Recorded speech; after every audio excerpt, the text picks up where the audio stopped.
So we're going to talk about We Are Process. It begins with this epigraph from Isley. We are ragdolls made out of many ages and skins, changelings who have slept in wood nests or hissed in the uncouth guise of waddling amphibians. We have played such roles for infinitely longer ages than we have been men. Our identity is a dream. It comes from The Star Thrower by Lauren Isley. I think it's a great quote. Um, I think that your use of Isley in this play is actually stronger than a play I may put above this, These Lesser Weathers of Beethoven, Uh-huh. because it seems more organic to the drama. Mhm.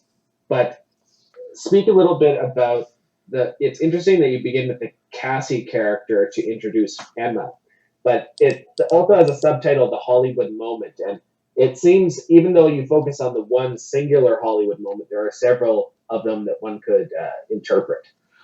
Yeah, well, the idea of "we are process" not only is the title, but is taken from I think it's the Isley quote later on in that essay, is that we are, we are works in progress. And the Cassie Harrison character goes back to exteriors. She was the black gal that Danny only appears briefly in the play in one of her memories, and this goes back to when I was 22, over 30 years ago. And I went to this writing forum in upstate New York at the Brockport Writers Forum at the State University of New York at Brockport. And when I did the exteriors play, there were two women I slept with and one that I didn't get to sleep with, but I wanted to. This play is about the girl I wanted to and didn't get to sleep with. The two girls that I slept with, well, one was this girl who defected from the coke-addled poet Matthew Williams, as I call him in this play. But I might as well use his real name because he's dead for 20-some years. William Matthews was his real name, but I call him Matthew Williams in this play. And he was a debauchee, and that's one girl I slept with. Then I slept with another girl who was down the dorm from me there. I guess it was a rainy night, and maybe I met her in the, the meeting area, an empty dorm, and we talked and ended up in the sack. But I made her a black character just to have entree to do the story I wanted to. But this is about the girl that really got to me. That she was at that time, which was just a year or so after I saw the original Anne of Green Gables miniseries.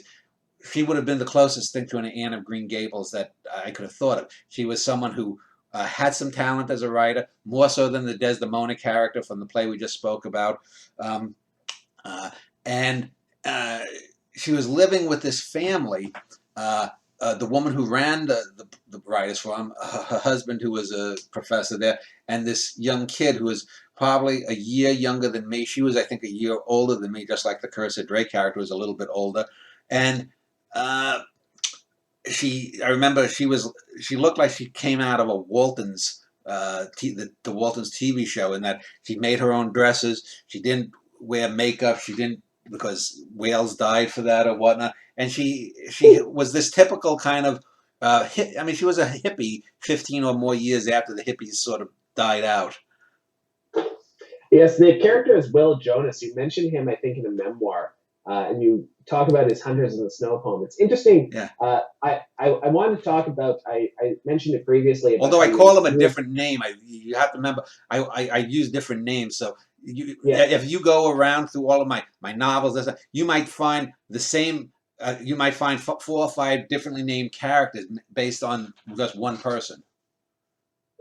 Yes, but I wanted to mention the fact that you infuse your current self with your past self in here. There's one time where you're talking about plays and some of the uh, flaws of the modern masters in playwriting. The fact that they are always dealing with melodrama rather than pure drama and conversation. Mm-hmm. And then you talk about your first play, you catch yourself and go from there. But you also talk about Will's poem "Hunters in the Snow," and I remember in the True Life memoir, you saying that was probably the best poem you've read of that particular penny. But in this one, it's you contradict. You contain multitudes and say that it's actually lesser than other attempts that you've seen it. I don't know if you've reread it and just thought it lesser or not. But talk a little bit about that aspect. something to I don't recall. remember what I wrote, but again, that's a 15-year difference between 2004 when I wrote. And did you reread this poem before writing this play? No, no, Okay. I really don't do that. One of the things I try not to do is to if I'm reusing a character, like I didn't reread uh, the uh, the play Theodore when I was doing the Annabelle Duggan character, because time passes and perspectives change, and it's interesting to go back. Just like if I'm writing a character in different times, the Bit von Rheingold from Bit of Golem is different than the Bit von Rheingold in A Norwegian in the Family, and rightfully so. There, it's for a different reason. It's because the character is younger, and it's being told by a different narrator. It's an omniscient narrator in Bit of Golem, and it's Manny Cole in the New York Quartet. But here, no, I didn't reread it. The only thing I reread was some online stuff about the real Emma Wardell uh, that had made news a few years ago. Yes, talk about that. That's interesting. You actually see her in a prison. It's very much like the TV show The Prisoner, where you're talking to her, Yeah, um, and particularly with the penultimate episode where number 2 and number 6 go at it. But she takes and steals these Trump signs mm, and then explains herself and rationalizes her reason for it, and says that the abuse that she's taken by men made her do it. yeah, She comes off very privileged and entitled. right, Um, so speak about that aspect. This also seems to contradict who she was in the past. You right. tell her too that as a poet, you said you take risks. You're an idea man. As soon as you get the technical knowledge, quote unquote, watch out. But with her, she doesn't really take risks in her poems. No. It's very mundane stuff. Maybe some horses are galloping in the poem, but they don't really have much depth to them. And Will seems the same. He can render the hunters in the snow well, but he doesn't use that as a jumping off point from the painting. Well, Um, yeah, both the Will character and the Emma character. Uh, well, let me just say, and I mentioned this in the play. About 15 years afterward, in 2002 or '03, I think right before I moved to Texas, I tried looking her and him up, and I emailed both of them. Will never responded to me, the real Will, and the real Emma responded to me, but claimed to not remember me. Now, I even say in the play, people might say, "Well, Dan, that's just your ego thinking you were as important to her as she was to you," just like with the Carissa Drake character. But then she denied knowing the Jonases, which told me, okay, something here is off if she's pretending that she doesn't know who she spent the whole summer with. And I never knew whether the Will character and the Emma character were ever romantically or sexually involved or whatnot. But yeah, both of them ended up working for what we would call green companies. The Emma character became a PR person for assorted green things in New England. The Will Jonas character ended up working for some environmental group out in the Pacific Northwest, and both of them have lived, I guess you would call, average staid lives. Both of them apparently must have married because both of them have kids. The Emma character then, a few years ago during the last election, ended up stealing these Trump signs and claimed that she had been triggered by Donald Trump's mere presence. And I don't know in real life whatever happened to the court case. I assume she probably had to pay a fine or whatnot, or settled out of court or something. But I talk about this because the odd thing was when I came upon this a couple of years ago, 2 or 3 years ago, and you were on the e-list, and I think I had sent out an email with a link to the real person. I was like, this was one of the more sane females that I was attracted to, and it's like, comparing her to someone like the Penny Farber character from the play we just talked about, or some of the other whack jobs, and she went totally bonkers. It seems totally lost her mind. It's like, what kind of a person? But it gets back to what you had said about. I had this impression that she was, someone like from the 1930s, someone who was if there was the book publisher New Direction, she was one of these New Directions kind of people from the 40s and 50s. She was one of these hippie types from the 60s or 70s. But it turned out, in trying to find out more about her, this was a few years ago when she had gotten arrested. Well, apparently her grandfather was a famous Hollywood musical. He scored a lot of the Hollywood films from the 30s and 40s. Her father was like a famous, well-respected professor out on the West Coast. They summered, and when you summer somewhere, as a verb, when you summer, you've got wealth. You're part of the 1%. They summered in northern Italy, Lake Como near Switzerland in the Alps, and then they would take boats back to the States. And so she was rebelling, obviously, against that, bringing up in some way. And I don't know the ins and outs of it, but it was just so very odd because she did this just wackadoodle thing that, is going to haunt her the rest of her life. Now, apparently, in real life, she started her own company because maybe she couldn't get hired after this thing. It wasn't a felony. It would have been just a civil penalty. The criminal charges, I think, were dropped from what I read. But the whole thing was just so wackadoodle that she would do such a thing. But it made her more interesting, I think, in the tone of the play.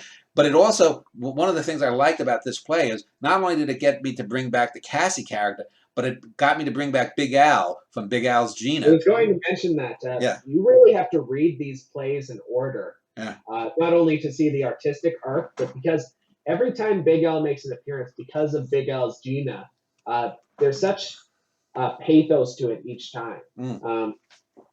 Yeah, and Big Al. You would lose that if you don't read these plays in order. Yeah, but you don't have to. You don't have to know that Big Al was a drunk and that his daughter committed suicide or whatnot. And in real life, I don't know if the daughter actually committed suicide when we talked about that play a couple of years ago or whatnot. But here, the Big Al character, it's interesting because what we know about Big Al's ability with women, if we reread Big Al's Gina, he was fucking around on his wife. He didn't know how to deal with his daughters. And here he's giving Danny Wagner advice on how he should deal with this girl. Because in real life, that happened. I went to Big Al, who was, I guess, the closest thing to a father figure after my own dad had died for about 8 years before I left New York. And I told him, I met this terrific girl. I don't know if she's involved with this guy or whatnot. Just to get to the Hollywood moment, the main scene is that Danny and her are walking along the Erie Canal in New York. And the Erie Canal is a famous canal, probably second most famous, or third most, maybe the Suez Canal and the Panama Canal. But the Erie Canal was built almost 200 years ago as a magnificent work of engineering at the time to link the Great Lakes to the Hudson River so that boats could go from the Atlantic right into the Great Lakes without having to go all the way up to the Gulf of St. Lawrence and go down the St. Lawrence River. And now that I finished the geography lesson, so Big Al gives him this advice, and before the advice. So as they're coming, there are these little hills and dales alongside the Erie Canal, and Danny, I was coming back from this bookstore called the Lift Bridge Bookstore, which actually exists in Brockport, and I had my Robinson Jeffers books. I still got 4 or 5 of them. The best versions of the Robinson Jeffers books that I've got. I've got the Double Axe, which is one of his better long poems. But anyway, I met her there, and we walked back along, and it was like a movie, like from a 1960s kind of love movie. Is that she's coming down this little hill, and it's a little bit steep, and she loses her balance, and she falls on top of me, and there's a hollow, and I kissed her, or she kissed me, or we kissed together, whatever, and it was just wonderful. And then we spent the next hour and a half, 2 hours, just slowly walking and rolling in the grass and making out a little bit and French kissing and whatnot and talking about art and whatnot. And I thought, this is my Anne of Green Gables, but of course it wasn't to be. And when I went back to New York, Big Al says, don't mention a thing about it, because she he says she's not senile. It was just 2 days ago that this happened. Just tell her that you want to keep in touch and whatnot, and then after a few letters or you get her phone number, you can talk and find out more about it. of course, she never wrote me back. As I said, 15 years went by. She gets married. She has a kid, and she pretends she didn't know me or the Jonases. So, that's often what happens. I think in a couple of other plays, the one with the dancer, the blonde dancer, she pretended she didn't know me too after I almost had sex with her on her couch. Uh, there's two interesting conversations throughout the play that I wanted you to uh, go into. The first one is with both Emma and Will. I believe that they're separate conversations, actually. You're talking about subjectivity. Yeah. Emma asks you about your favorite poets, and you say, oh, I don't give a shit about that. And Will is really talking about Star Trek and whether you're a fan of that, and it gets again into the whole subjectivity versus objectivity thing. Whether that you are not really a fan of anything, you just want good art. Yeah. And that was an interesting conversation. Then there's also the James Joyce conversation with that daft professor, Yeah. Which goes into your theory that Joyce, his artistic deterioration started with his syphilis. Yeah. And then if you go from Dubliners to Finnegan's Wake, you can track his deterioration based on how much more severe his syphilis became. Yeah. And the former conversation was something I just made up because I don't remember the particular conversations that we had driving here or there with you also, the two of them. That's interesting because you seem like a much more mature Danny Wagner in those conversations, and there are times when you infuse the older Danny Wagner, like when you're talking about your current plays. Yeah. Well, again, this is a fiction, and so you have some times when Danny Wagner appears as a child, and he seems to be preternaturally mature, more so than the adults in whatever play it's in. That's obviously not so. If you listen to anyone, if you go to my E-Cosmoetica and you look at the video or listen to the video, Xmas 1972 at the Schneiders, you can hear my voice. Hey there, Eddie, I'm going to interview my daddy, Eddie Schneider. You get the sense, and that's part of that hyperactivity comes through in some of the plays, like with the two daft old ladies and the fat girl, the daughter and niece, who they think is a genius, and and Danny's running errands for one of the sisters. You get a sense of that. That's the real Danny Wagner. That's the real Manny Cole that sort of appears in Tumbleweeds. We get that in Tumbleweeds too, how Manny, though, when he's talking about things, obviously this isn't a 6 or 7-year-old that's narrating it. And in a similar way, we get these wipes back and forth, or these smooth transitions back and forth where we're talking about things, and it's the older Danny making the conversations, not only what he says, but probably also making the conversations or the speech of Will and Emma a little bit more intelligent too. And then, as I said, the other conversation though about James Joyce actually happened, and it's one of those moments where, if someone's writing a biography of me in 50 years, that's one of the seminal moments there when I first really saw how fucking not only out of touch academics are, but everyone knew Joyce had syphilis. He went fucking blind from syphilis. There's zero doubt that Joyce had syphilis. And yet no one has ever put the connection that the syphilis that rotted his eyes could have rotted his brain as well. Come on. And again, I got this at 22. I think I did a couple of interviews with a kid from England a few weeks ago, 3 weeks ago, and last week I did one with a fellow from India. And I talked to, I think, the Indian fellow about how sometimes, when I'm interviewing people for these Dan Schneider video interviews, or when I'm just talking with people, these people are experts in something, and I'll ask a question. We might be talking about some scientific or philosophical concept, and I'll ask a gut level base, straightforward question, and they're like, I never thought about that. Well, how could you not think about it? But I do think about these things more, and so I try to bring some of that back from the future. Bring some of that back. I talk about in one of the plays, I think about how there's a photo of me with my arm around a kid when we're 5 or 6, and this kid was an average kid. And I remember asking him about, what do you think about President Nixon? This was when he was bombing the Vietnamese, because my dad hated Nixon, and this kid had no idea who Nixon was. But for me, at 5 or 6, Nixon was a bad guy because my dad loathed Richard Nixon. And so, I would ask kids in the neighborhood, what do you think about Nixon's policy about bombing the Vietnamese? And they'd be like, drool running down their chin.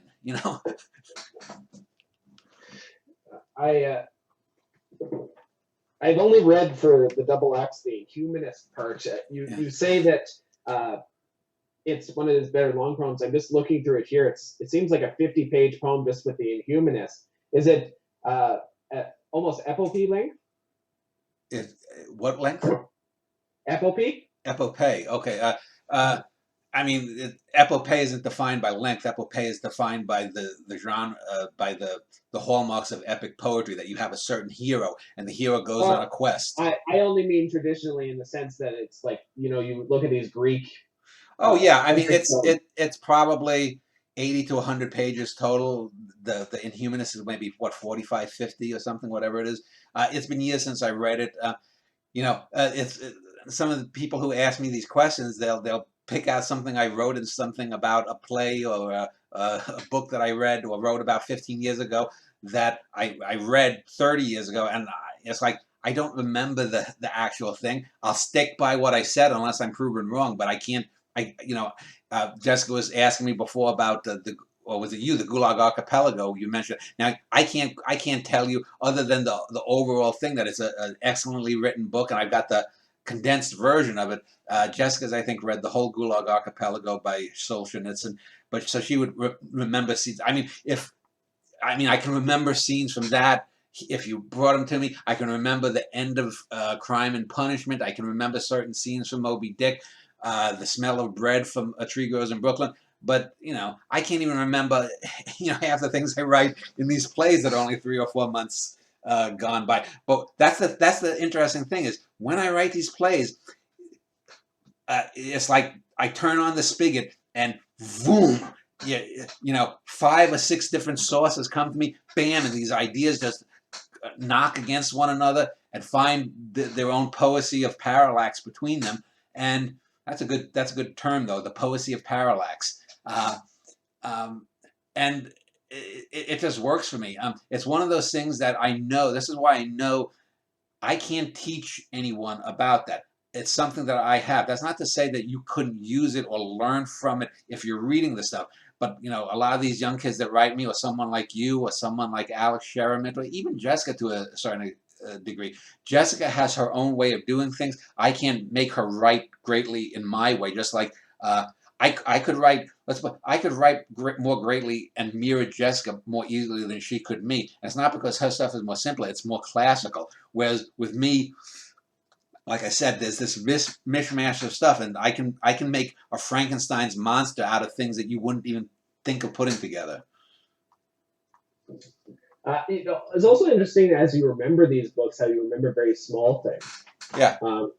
I talked to Don Moss a while ago, and he reminded me of the scene in Moby Dick where they're cleaning the vessel after they've killed some of the whales, and that poetic eye, I think, is very important because I get the sense when I'm talking to Don Moss, I'm not just getting the perspective of Melville, but I'm also getting the perspective of Don Moss and what he's taking out of the book. Yeah, well, the impact of things hit me more when let's say when I, for example, read Proust or I read Infinite Jest. Right then and there, I could write about what it was, but like other than being Quebec, tennis, and being a total piece of shit, I couldn't tell you anything really about Infinite Jest. It just washed over me.